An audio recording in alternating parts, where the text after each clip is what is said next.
कर बैठ जाने वाले अतिथियों पर कटाक्ष व्यंग किया गया है। व्यंग का सार इस प्रकार है। हम देख सकते हैं कि तुम कब जाओगे अतिथि 4 दिन तक रुकते हैं और 5वें दिन तक जाने की तैयारी नहीं करते, तो इस कहानी का कुछ थोड़ा कथासार हम अपने शब्दों में व्यक्त करते हैं। लेखक अपने अतिथि का चौथा दिन तक सत्कार करते करते परेशान हो जाता है। वह मन ही मन उस अतिथि से पूछता है कि तुम यहाँ आराम से सिगरेट के छल्ले उड़ा रहे हो।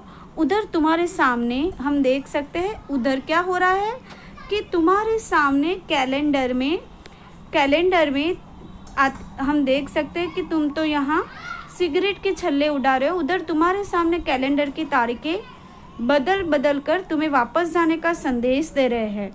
तुम्हारा आतिथ्य बहुत लंबा हो चुका है। इतनी देर के चांद पर गए विमान यात्री भी चांद पर नहीं रुके। तुमने 4 दिन रहकर मेरी हालत पतली कर दी है। अब जाओ। अतिथि का स्वागत एंड सत्कार। पहले अतिथि का स्वागत एंड सत्कार कैसे होता है, तो इस तरह से हम देख सकते हैं कि अतिथि का स्वागत एंड सत्कार जब देखते हैं कि अतिथि का सत्कार बहुत अच्छे से हुआ था। अतिथि जब आते हैं तो देख सकते हैं कि अतिथि आते ही मेरा बटुआ कांप उठा था। हमने भरसक मुस्कान से तुम्हारा स्वागत किया। भोजन के मध्यम वर्गीय डिनर जैसे का भारी भरकम। यहाँ उसकी लेखक की पत्नी है, उसका बच्चा है और लेखक है। और हम देख सकते हैं कि दूसरे में मैं आपको बताती हूँ कि ये उसके मित्र है जो आए थे अतिथि बनकर। तो इस तरह से हम देख सकते हैं कि जब ये शहरी जीवन में कोई एक इंसान भी आ जाता है, अतिथि का मतलब होता है बिना तिथि का, उसको अतिथि बोलते हैं। मतलब बिना तारीख बिना पूछे जो आता है उसको हम अतिथि बोल सकते हैं। तभी मेरा बटुआ तो कांप गया था, पर हमने भरसक मुस्कान से तुम्हारा स्वागत किया। रात के भोजन को मध्यम वर्गीय डिनर जैसा भारी भरकम बना दिया। 2 सब्जियां, रायता तथा मीठा भी बनाया।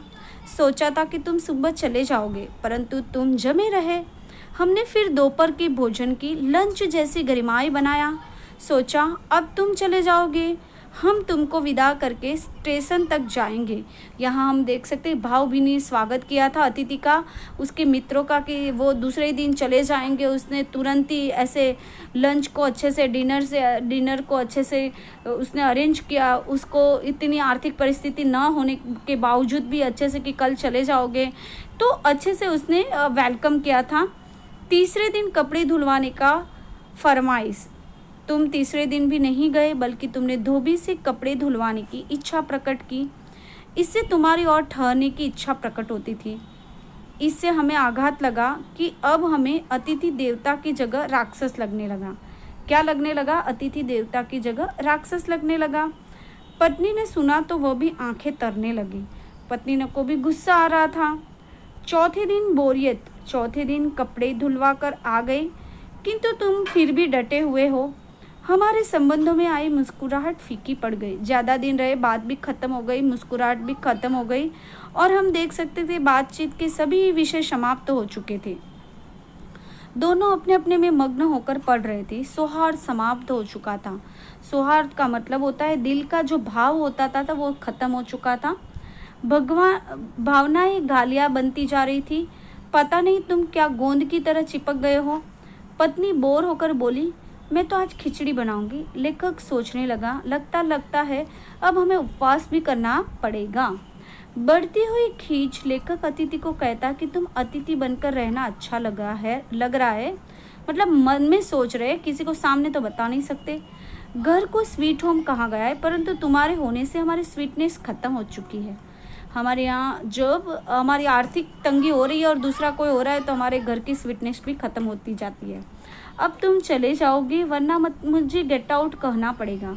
यदि तुम कल सवेरे अपने आप न चले गए तो मेरी सहनशीलता भी जवाब दे देगी और मैं लड़खड़ा जाऊंगा। माना तुम अतिथि देवता हो, किंतु मैं आदमी हूँ। देवता और मनुष्य अधिक देर तक साथ नहीं रह सकते, इसलिए अपना देवत्व सुरक्षित रखना है।